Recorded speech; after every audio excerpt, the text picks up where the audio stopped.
দেখো ইচ্ছেরা আজ উড়ছে কেমন,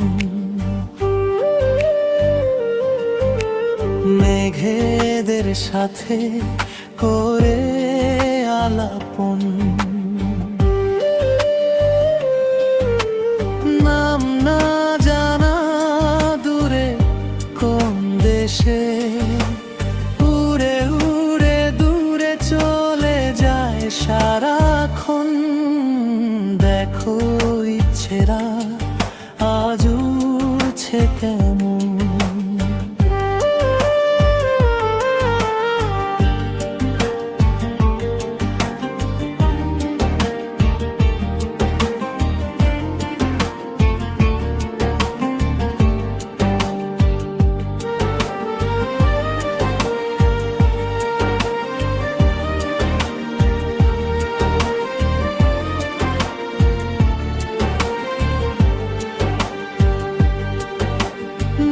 বলা কথা যা ছিল গোপন, গোপনেই রয়ে গেল যেমন তেমন। তবু উড়িয়ে দিয়ে সব কথাদের বসেই আছি আমি, পেতেছি আসন। দেখো ইচ্ছেরা আজ উড়ছে কেমন।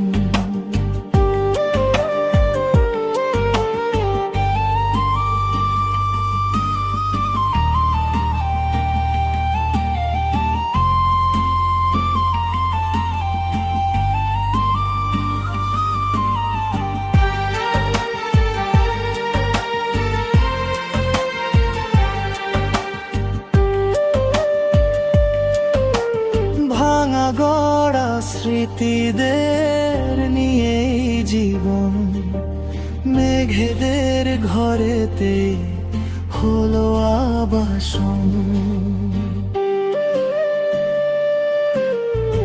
আকাশের ক্যানভাসে তোমারই ছবি, ইচ্ছের তুলি দিয়ে এঁকে চলে মন। দেখো ইচ্ছেরা আজ উড়ছে কেমন।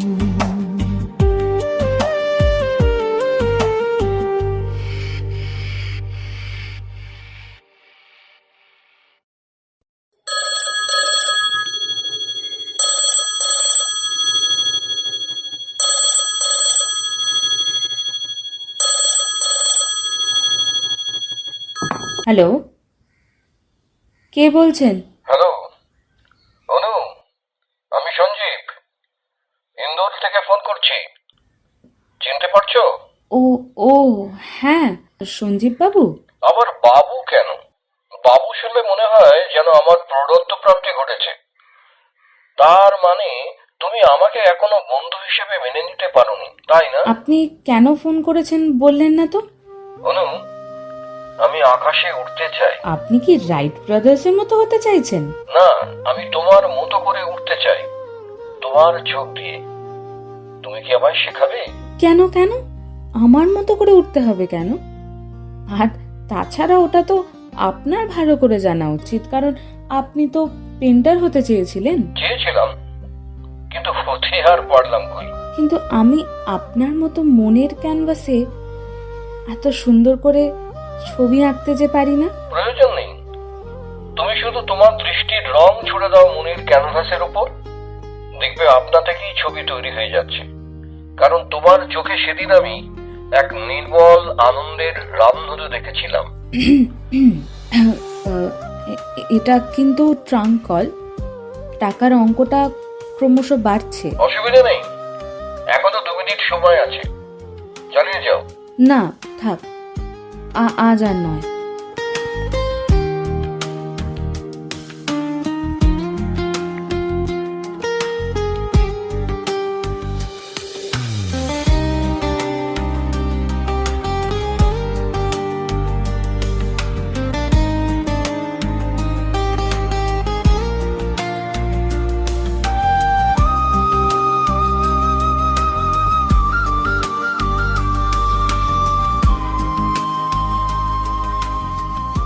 সেদিন আমি এক প্রকার জোর করেই লাইনটা কেটে দিয়েছিলাম, কারণ আমার মনে হচ্ছিল আমি একটু একটু করে সঞ্জীবের কাছে ধরা পড়ে যাচ্ছি।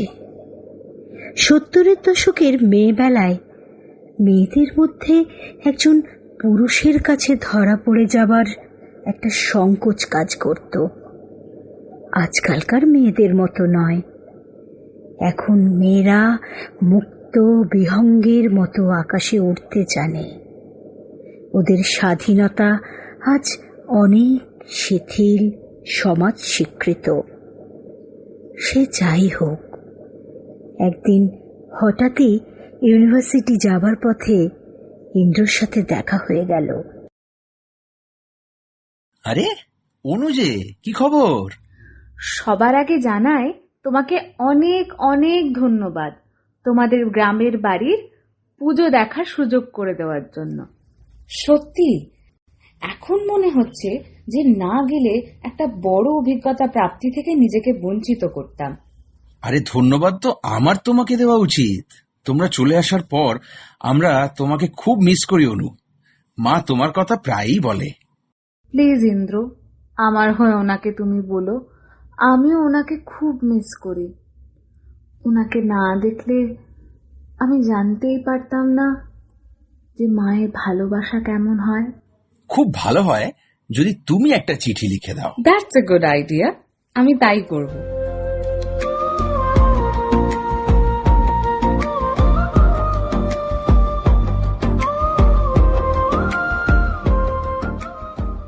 পঁচাত্তরের শুরুটা আমার জন্য একেবারে ভালো ছিল না। ফেব্রুয়ারির শেষ দিকে আমার বাবা চলে গেলেন না ফেরার দেশে। মাত্র কয়েকটা মিনিটের ব্যবধানে সব শেষ হয়ে গেল। দীপক তড়িঘড়ি চলে এসেছিল ঠিকই, কিন্তু তখন সব শেষ। ডাক্তার জানালো সিভিয়ার হার্ট অ্যাটাক। এই প্রথম অনুভব করলাম আমি পৃথিবীতে একদম একা হয়ে গেছি।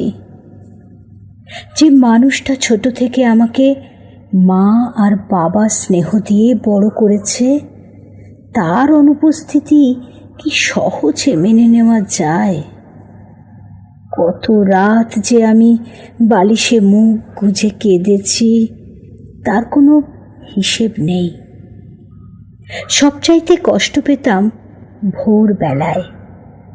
ঘুম ভাঙলেই মনে হতো বাবাকে চা করে দিতে হবে, কিন্তু পরক্ষণেই যেই মনে পড়ে যেত বাবা তো আর নেই। বাবা তো চিরকালের জন্য সে দায়িত্ব থেকে আমাকে মুক্ত করে গেছে। তখন অনুভব করতাম বুকের ভেতরটা ফাঁকা হয়ে যাচ্ছে। সেই সময়কার সেই কষ্টটা আমার একান্ত নিজের। 70-এর দশকে একজন অবিবাহিত মেয়ের একা একটা বাড়িতে থাকা মানুষের কাছে অভিপ্রেত ছিল না। খুব সহজেই এটা ভালো দেখায় না তকমা লাগিয়ে দেওয়া হতো। তাই আমি খবরের কাগজ দেখে বিভিন্ন স্কুলগুলোই চাকরির জন্য অ্যাপ্লিকেশন পাঠাতে শুরু করলাম। বেশ কিছুদিন বাদে দুর্গাপুরের একটা স্কুল থেকে ডাক পেয়েও গেলাম।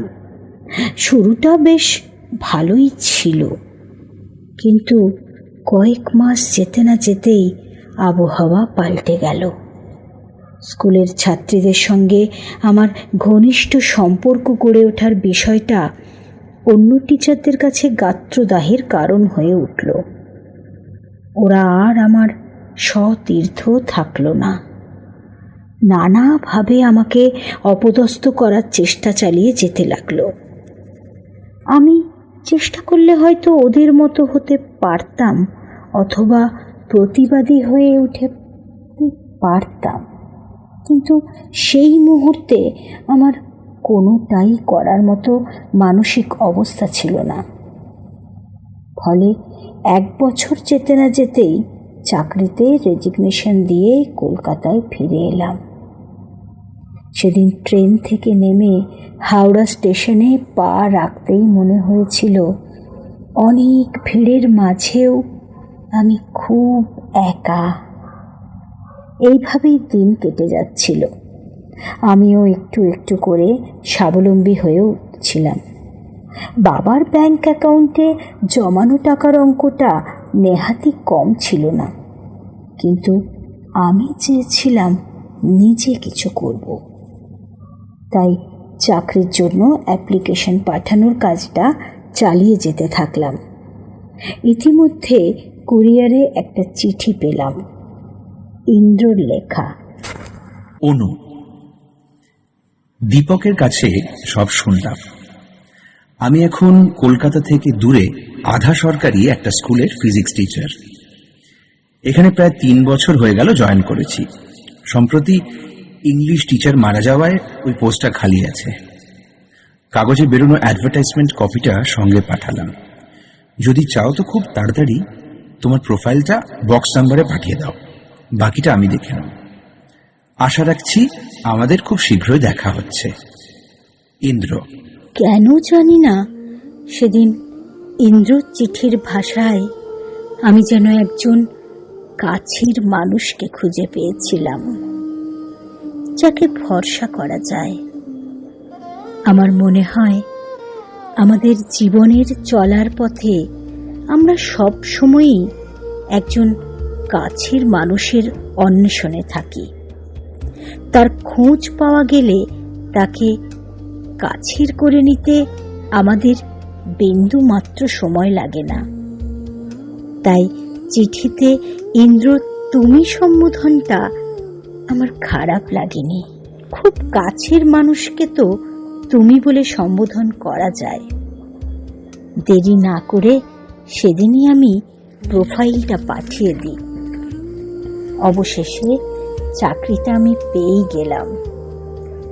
যেহেতু একই স্কুলে ইন্দ্র পড়াতো ফিজিক্স আর আমি ইংরেজি, তাই স্কুলের কোথাও না কোথাও সারাদিনে একবার মুখোমুখি হয়েই যেতাম।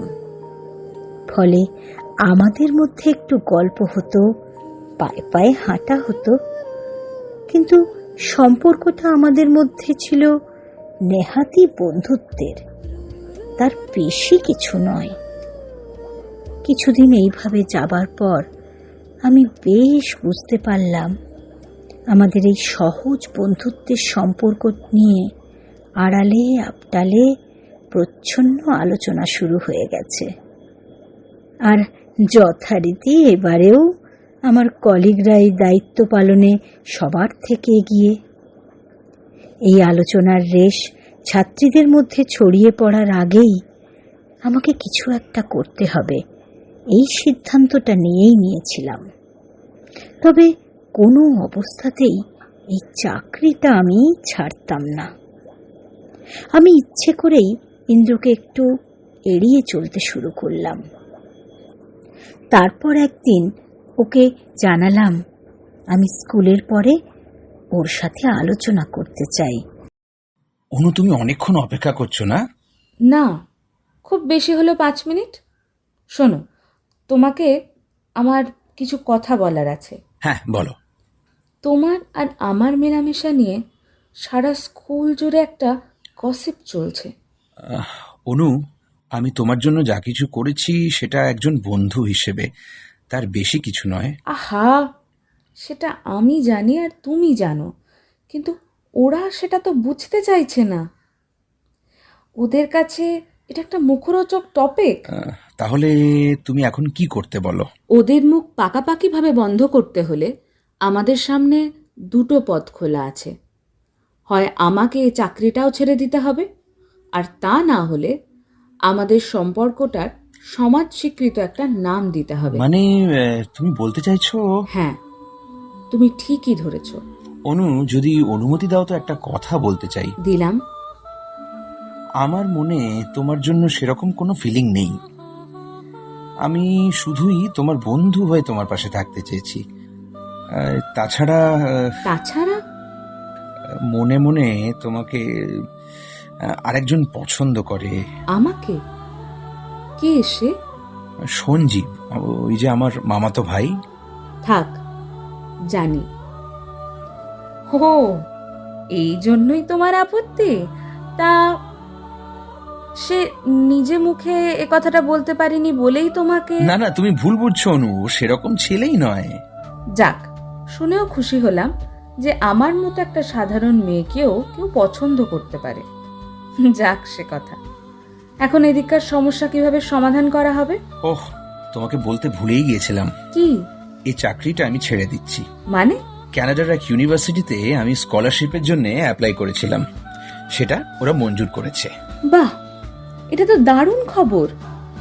আর আর এটা তুমি এতক্ষণ বাদে বলছো? আরে বলার সুযোগই তো পাচ্ছিলাম না। আর দেখো অনু, এর ফলে বাকি সবার মুখটাও বন্ধ হয়ে যাবে। তা তো হলো। তা কবে রওনা দিতে হবে শুনি? এই দিন 15-র মধ্যে। দিন 15-র মধ্যে? তাহলে এর মাঝে আমার জন্য একটু সময় দিতে হবে যে। কেন, কোনো দরকার আছে? আরে, তুমি আমার চাকরি পেতে সাহায্য করলে আর তোমাকে আমি খাওয়াবো না, তাই কি হয়? ও তাই বলো? আচ্ছা আচ্ছা, তাহলে কিন্তু জমিয়ে খাবো বলছো? আচ্ছা, তবে একটা কথা, আমার মেনুতে কিন্তু গোল করে কাটা আলু ভাজা আর মাছ ভাজা অবশ্যই রাখতে হবে। তুমি এত খাদ্যরসিক, তা তো জানতাম না। এই এখন তো জানলে।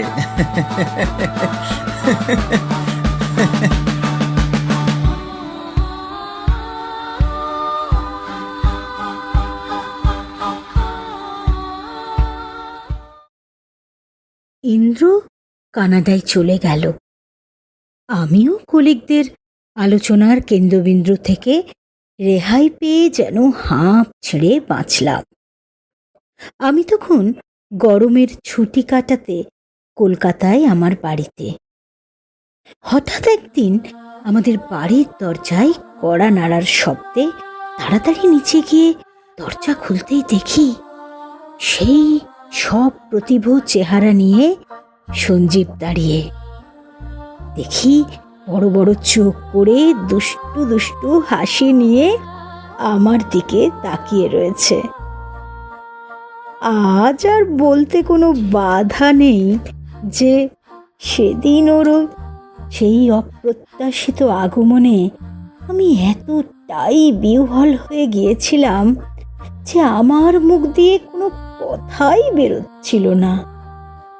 আমার মনের মধ্যে একদিকে যখন এক প্রবল আনন্দের উৎসব চলছিল, অন্যদিকে তখন ভয় আর বিস্ময়।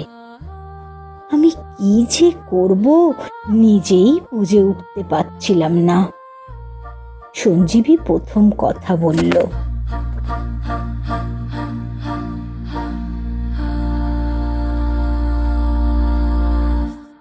কি, আমি কি এভাবেই দাঁড়িয়ে থাকবো, না ভেতরে আসতে বলবে? না না, সরি, আপনি ভেতরে আসুন। যাক, শেষকালে হতভাগাটা পালালো কিনা কানাডায়, আর সেটাও আমায় শুনতে হলো পিসির কাছ থেকে। কলকাতায় না আসলে তো আমি কিছু জানতেই পারতাম না। যাকগে, এবার তোমার কথা বলো। আজ বিকেলে কি করছো? তেমন কিছু নয়, ওই ক্লাস 9-এর কোয়েশ্চেন পেপার সেটের কাজটা। তবে সেটার জন্য সময় পাবো। কেন বলুন তো? তাহলে ঠিক বিকেল 5টায় তৈরি থেকো। আমি নিচ থেকে হর্ন বাজালেই লক্ষ্মী মেয়ের মতো নিচে চলে গিয়ে সোজা গাড়িতে উঠে পড়বে। তারপর তোমাকে নিয়ে সোজা হুশ। কোথায়? আহা, সেটা না হয় তখনই জেনো। এখন উঠি। একটু চা করে? আজ থাক। আচ্ছা, একটা কথা বলি। কি? এই আপনি আগে এসবের খোলসটা ছেড়ে ফেলা যায় না? হয়তো, তবে একটু একটু সময় লাগবে। ঠিক আছে, অপেক্ষায় থাকবো। আজ চলি। হাওয়ার ছোঁয়ায় নাম না জানা কত কথা ভেসে যায়, তোমার নামে হৃদয় আমার নিঃশব্দে গান গায়, অজানায়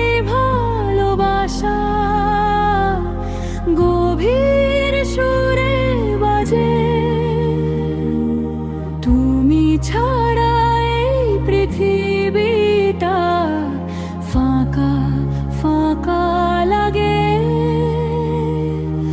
অজানায় ভালোবাসা গভীর সুরে বাজে। তুমি ছাড়া পৃথিবীটা ফাঁকা ফাঁকা লাগে।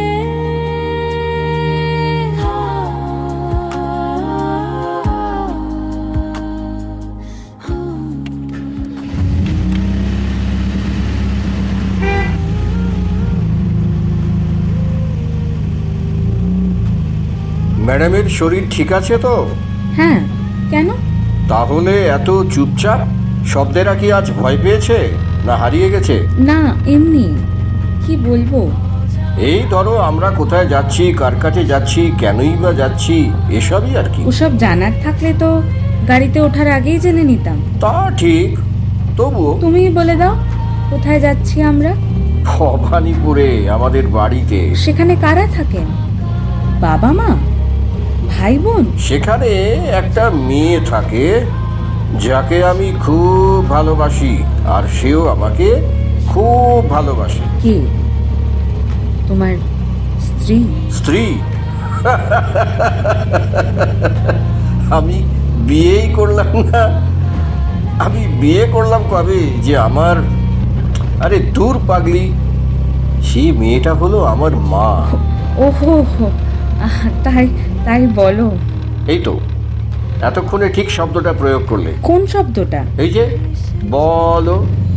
এখন আমি বলো বললাম? হ্যাঁ, আমি পরিষ্কার শুনলাম। আমার শ্রবণ শক্তি সারময়ের মতো না হলেও খুব খারাপও নয়। ও, তাহলে মনে হয় স্লিপ অফ টাং। আরে ঠিক আছে, ওটাই স্বতঃস্ফূর্তভাবে বেরোতে চাইছে যখন। এটা কিন্তু সুযোগের সদ্ব্যবহার করা। সে যাই হোক, এখন আমরা এসে গেছি। ওই বাদিকের বাড়িটা আমাদের। ফাঁকা লাগে।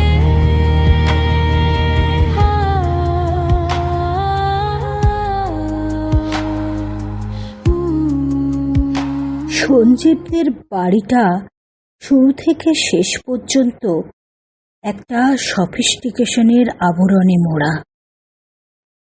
আমাদের উত্তর কলকাতার পৈতৃক বাড়ির সাথে এর কোনো তুলনাই চলে না। সিঁড়ি দিয়ে উঠতেই আমরা একটা বড় শোবার ঘরে ঢুকলাম। ঘরটায় একটা বড় আলমারি, একটা ডবল বেড খাট, একটা টেবিল আর চেয়ার, পাশে কাচের বুক সেলফ, তাতে ইংরেজি বাংলা মিশিয়ে বেশ কিছু সাহিত্যের বই রাখা। টেবিলের ওপর দিকের দেওয়ালে যামিনী রায়ের আঁকা শিল্পকলার একটা বড় মাপের ছবি।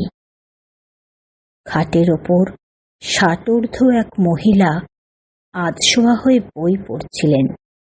আমাদের দেখে উঠে বসে হাসি হাসি মুখে বললেন, আয়, একে তো ঠিক চিনলাম না।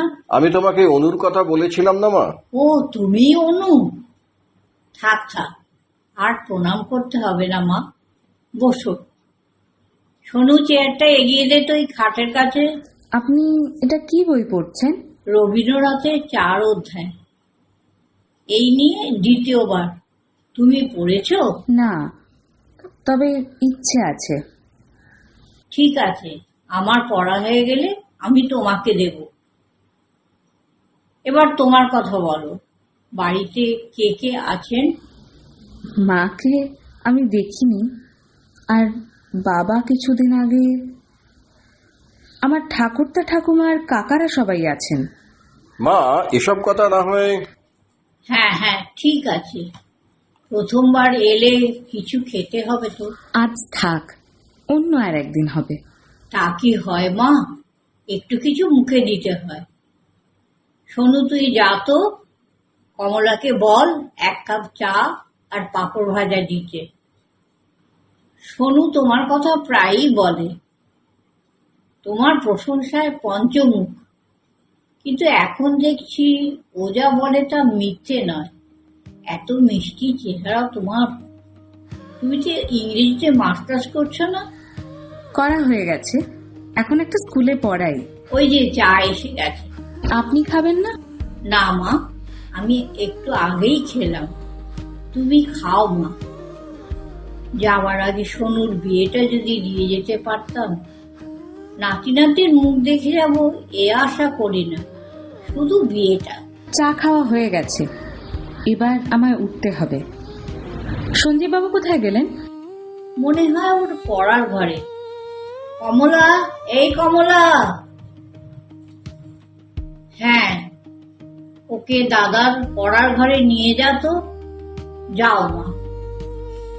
সঞ্জীবদের বাড়ি থেকে বেরিয়ে আসার সময় দেখি সিঁড়ির মুখে মাসিমা দাঁড়িয়ে আমাকে দেখতে পেয়ে মাথায় হাত রেখে বললেন, যদি অভয় দাও তো তোমায় তাহলে একটা কথা বলি মা। হ্যাঁ হ্যাঁ, বলুন না। তোমাকে আমার খুব ভালো লেগেছে মা। তুমি কি আমার বৌমা হবে?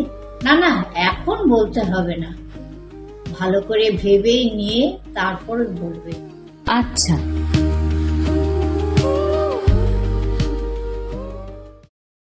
সেদিন আমি মনে মনে খুব আনন্দ পেয়েছিলাম, কিন্তু বাদ সাধল আমার চাকরি। বাড়ি ফেরার সময় গাড়িতেই সঞ্জীবকে কথাটা জানালাম। গাড়িটা একটু সাইড করে কোথাও পার্ক করাবেন? কেন, কি হয়েছে? শরীর খারাপ লাগছে? না, একটু কথা ছিল। ও, বলো বলো। মাসিমার প্রস্তাবে আমার কোনো দ্বিমত নেই, কিন্তু সদ্য পাওয়া এই চাকরিটা আমি ছাড়তে পারবো না। তার মানে বিয়ের পর তুমি আমার সঙ্গে ইন্দোরে থাকবে না? না। চাকরিটার কি খুব প্রয়োজন আছে? মানে আমার স্যালারির অঙ্কটা তো খুব খারাপ নয়। চাকরিটা আমার নিরাপত্তা। কে বলতে পারে বিয়ের পর আমাদের সম্পর্কটা ভেঙে যাবে না?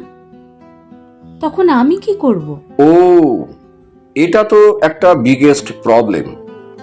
তাহলে কি আমাদের বিয়েটা হচ্ছে না? আমার কাছে একটা সলিউশন আছে। সেটা কি? বিয়ের পর আমি কলকাতায় মাসিমার সঙ্গে থাকব। উনি একজন কথা বলার সঙ্গী পাবেন, আর আমি একজন মাকে। মায়ের স্নেহ কাকে বলে কোনোদিন জানতেই তো পারলাম না। মানে নতুন বিয়ে করে বউয়ের সঙ্গে থাকতে পারবো না? তুমি এত নির্দয় কেন? আবার ওদিকে মুখ ঘুরিয়ে মুখ টিপে টিপে হাসা হচ্ছে। কি করব? তোমার কাণ্ড কারখানা দেখে হাসবো না তো কি করব? বিয়ের পর আমরা তো স্বামী স্ত্রী থাকবো, তাই না হয়তো আলাদা থাকতে হবে, কিন্তু কিছু করার তো নেই। ঠিক আছে, তাই হোক। তবে বিয়ের পর আমরা যখন হনিমুনে যাব তখন তোমার স্কুল ছুটি দেবে তো? সেটা তুমি আমার উপর ছেড়ে দাও।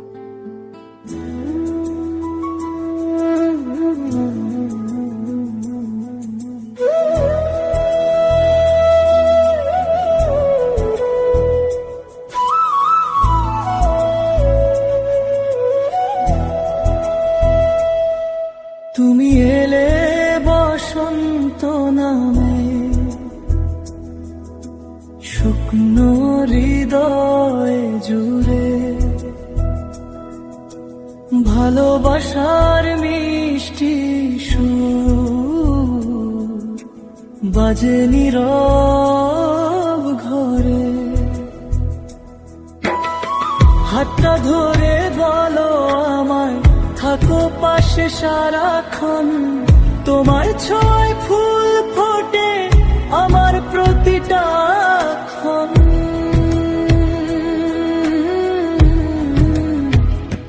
চাঁদের রাতে নদীর ধারে স্বপ্নগুলো জাগে, তোমার সাথে কাটুক জীবন রঙিন অনুরাগে।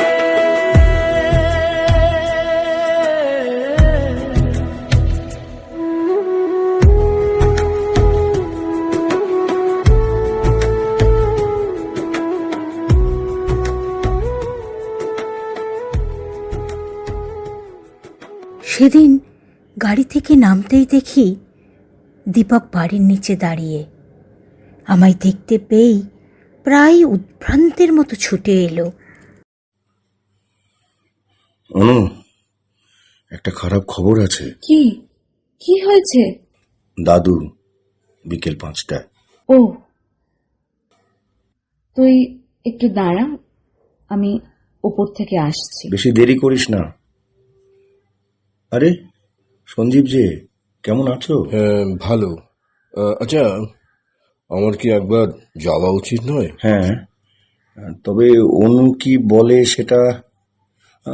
ওই তো অনু, এই সঞ্জীব আমাদের সাথে যেতে চাইছে। ওনার যাওয়ার কি প্রয়োজন আছে রে? হ্যাঁ, গেলে তো ভালোই হয়। কিন্তু তুই বুঝছিস না দীপু, ও সঙ্গে যাওয়া মানে হাজারটা প্রশ্নের সম্মুখীন হওয়া।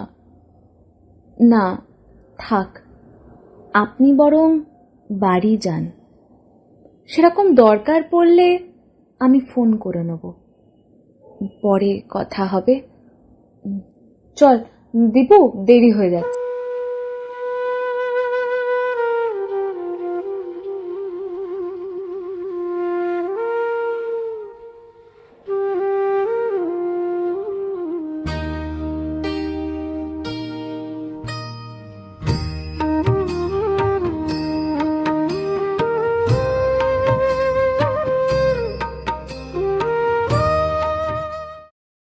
এবার জীবনের যাত্রাপথের গল্পটা একটু সংক্ষেপ করে নেওয়া যাক। ঠাকুরদা মারা যাওয়ার 1 বছর পর যখন কালাউসচ কাটল, তখন আমাদের বিয়ের প্রস্তাব এলো সঞ্জীবের বাড়ির দিক থেকেই। সঞ্জীবকে আর তাই বেশি দিন আড়ালে রাখা গেল না। বাড়ির সব সদস্যরা সঞ্জীবকে চিনল। আমার ঠাকুরমা তো আহ্লাদে আটখানা।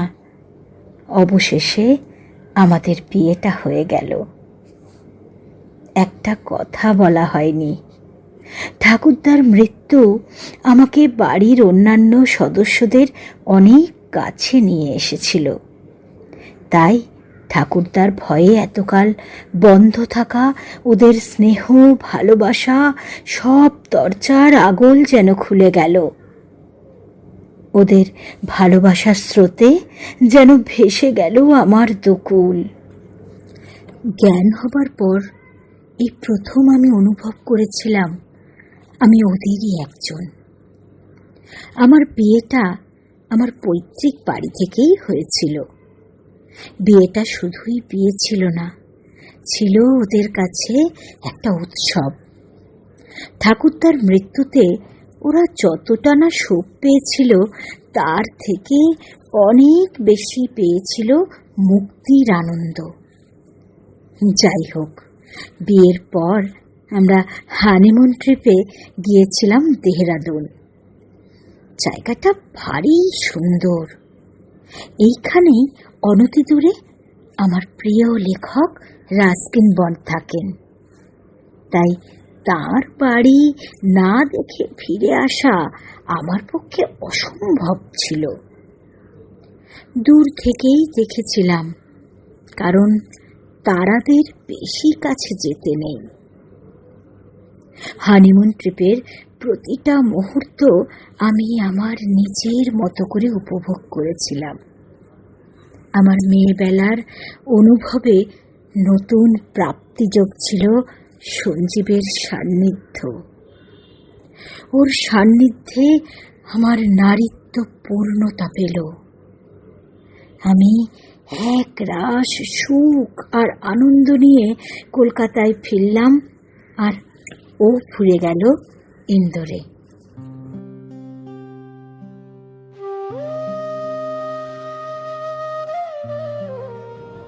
কিন্তু সুখ যেন মেঘে ঢাকা রোদ। এই আছে তো এই নেই। আমার স্বপ্নের পৃথিবী আবার অন্ধকারে ঢেকে গেল। কে জানতো সঞ্জীবের সাথে সেটাই ছিল আমার শেষ দেখা। ফোটার আগেই কুড়িতেই শুকিয়ে গেল স্বপ্নের সুতোয় বোনা আমার ভালোবাসার পৃথিবী। দিন কয়েক পর হঠাৎ এক দুপুরে একটা ট্রাঙ্ক কল পেলাম।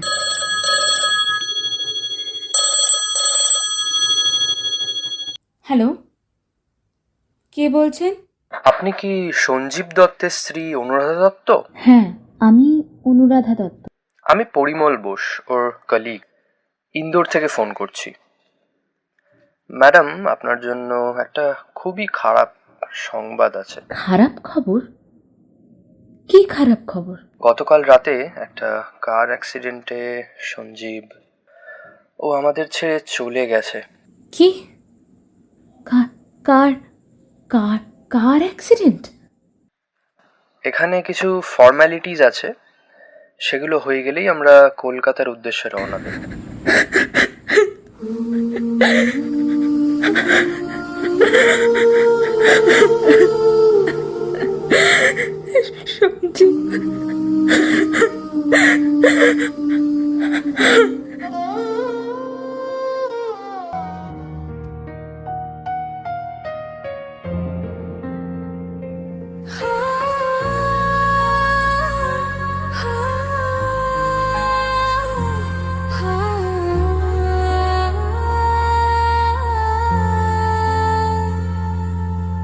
শূন্য লাগে মেঘে ঢাকা দিন আমার, হারিয়ে গেছে সেই চেনা সুর, তুমি ছিলে আমার সব।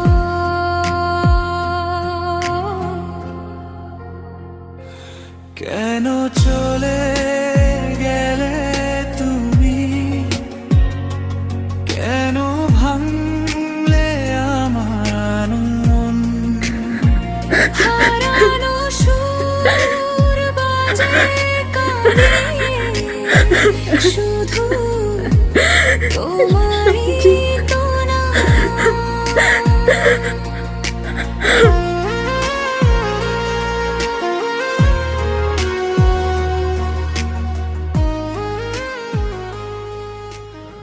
আমি বাকরুদ্ধ, স্থবির।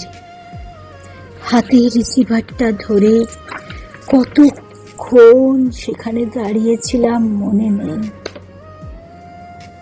আমি তখন নিজের কথা ভুলেই গিয়েছিলাম, শুধু ভাবছিলাম পাশের ঘরে শুয়ে থাকা সঞ্জীবের মায়ের কথা।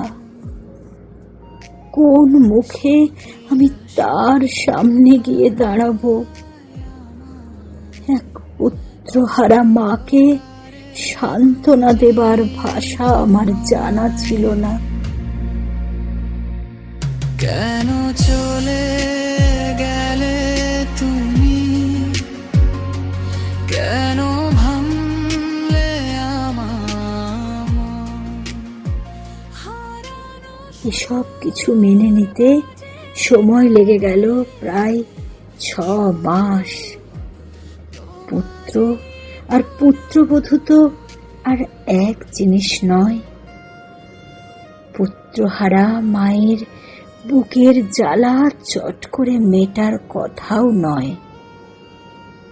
আমার প্রসাধনহীন মুখের দিকে তাকিয়ে হঠাৎই একদিন তিনি বলেই ফেললেন, আমি যে বৌমা তোমার মুখের দিকে আর তাকাতে পারি না। যে চলে গেছে তার স্মৃতি আঁকড়ে তুমি আর কতদিন এভাবে থাকবে মা? আমি চোখ বোঝার আগে তোমার আবার বিয়ে দিয়ে যেতে চাই। মা,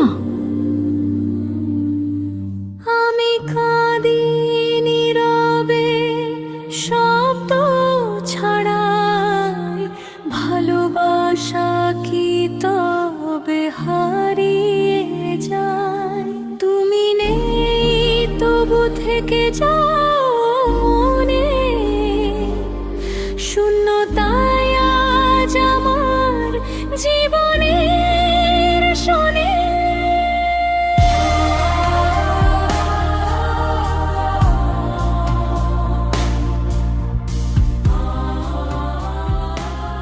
এসব আপনি কি বলছেন? ঠিকই বলেছি। কতই বা বয়স তোমার মা? এভাবে একটা মেয়ের পক্ষে সমাজে চলাফেরা করা খুব কঠিন। তুমি আমার কথা রাখবে না মা? কিন্তু মা, আমি যে সঞ্জীবকে ভুলিনি, আমি সবসময় তাকে আমার চারপাশে অনুভব করি। সেটা আমিও করি, কিন্তু বাস্তব বড়ই কঠিন। সে চলে গেছে বলে তুমি তোমার জীবনটা শেষ করে দিতে পারো না। তোমাকে আবার নতুন করে বাঁচতে হবে। তুমি আর দ্বিমত করো না মা। আমার সময় চাই। বেশ তো, তুমি ভেবে আমায় জানো।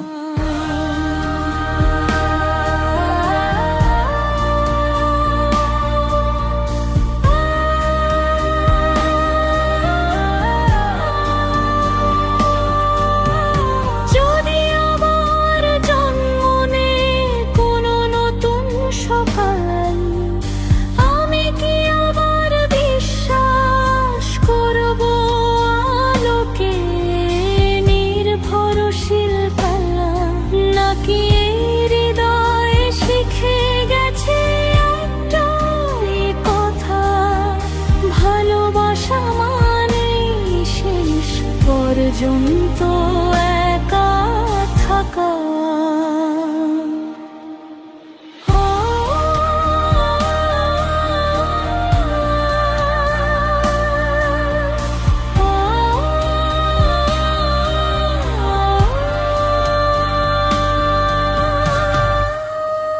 শাশুড়ির এই ধরনের প্রস্তাব আমাকে এক জটিল পরিস্থিতির সামনে এনে দাঁড় করালো।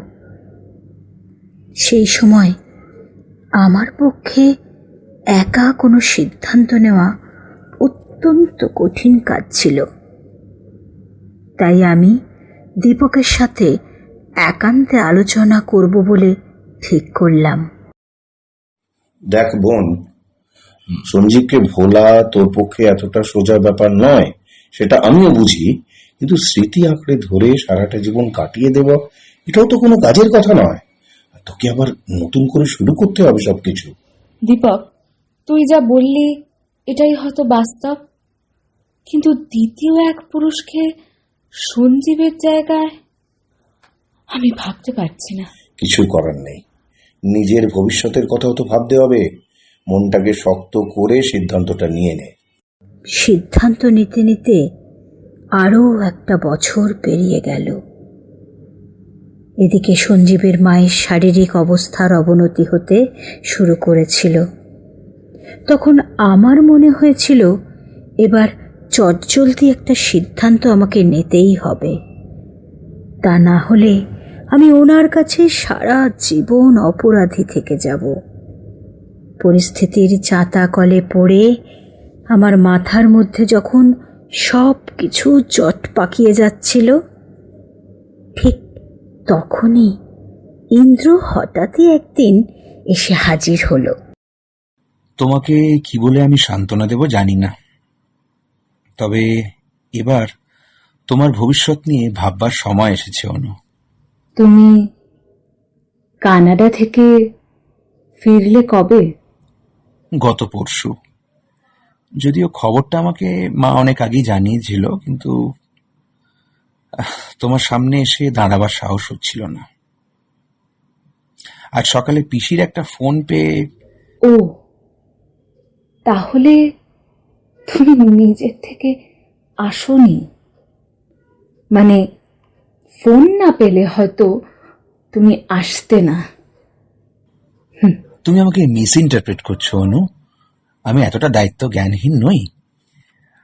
হ্যাঁ, এ কথা সত্যি যে সেবার আমি তোমার প্রপোজালটা অ্যাকসেপ্ট করতে পারিনি, কারণ আমার অনিশ্চিত জীবনের সাথে তোমাকে জড়াতে চাইনি বলে।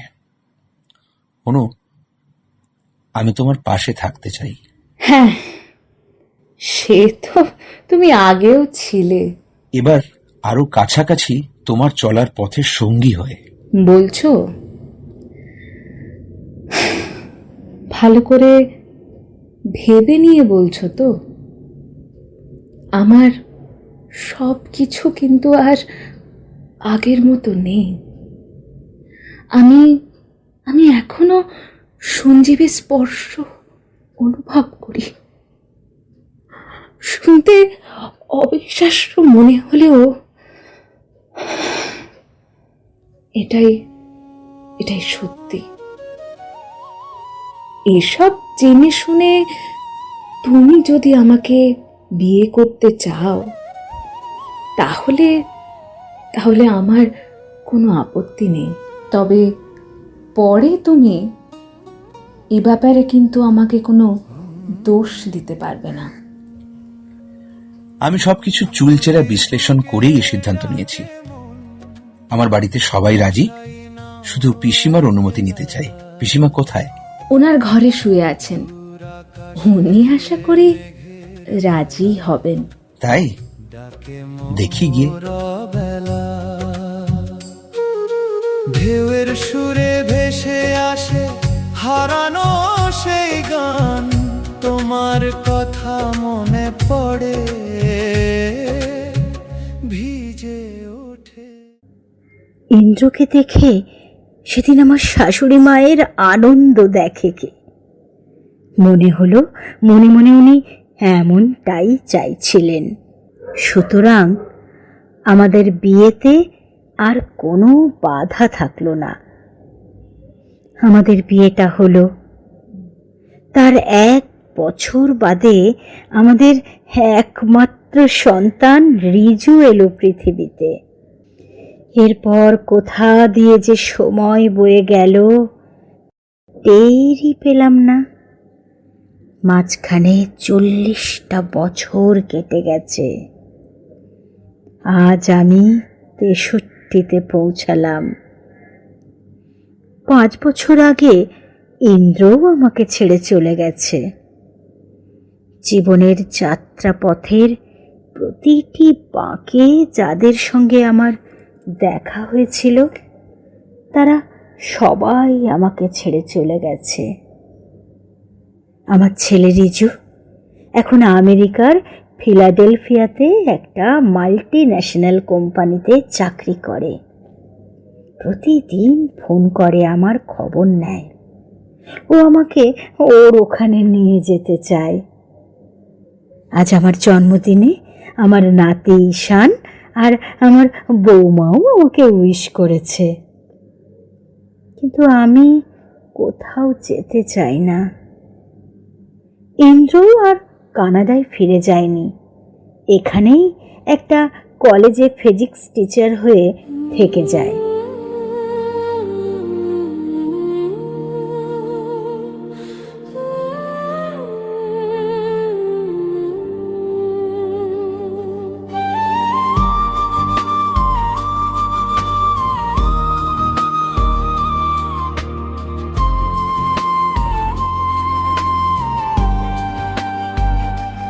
একা বড় একা লাগে আজকাল,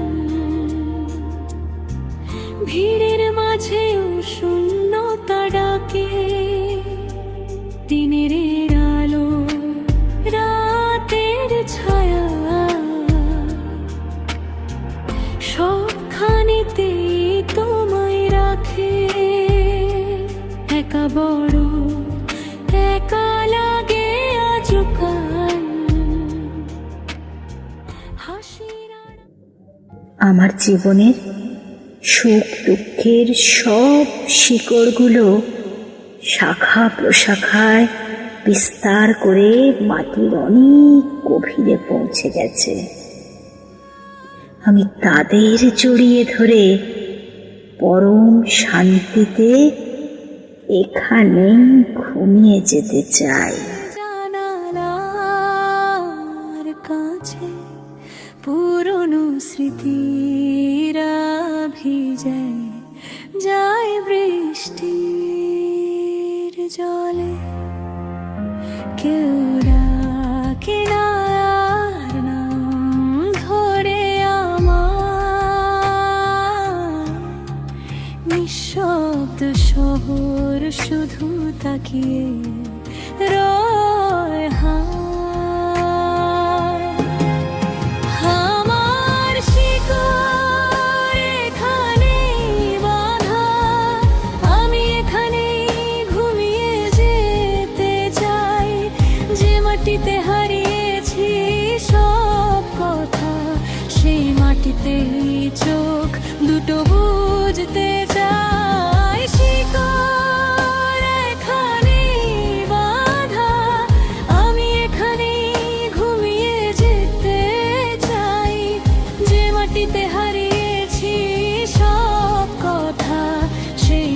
যেতেই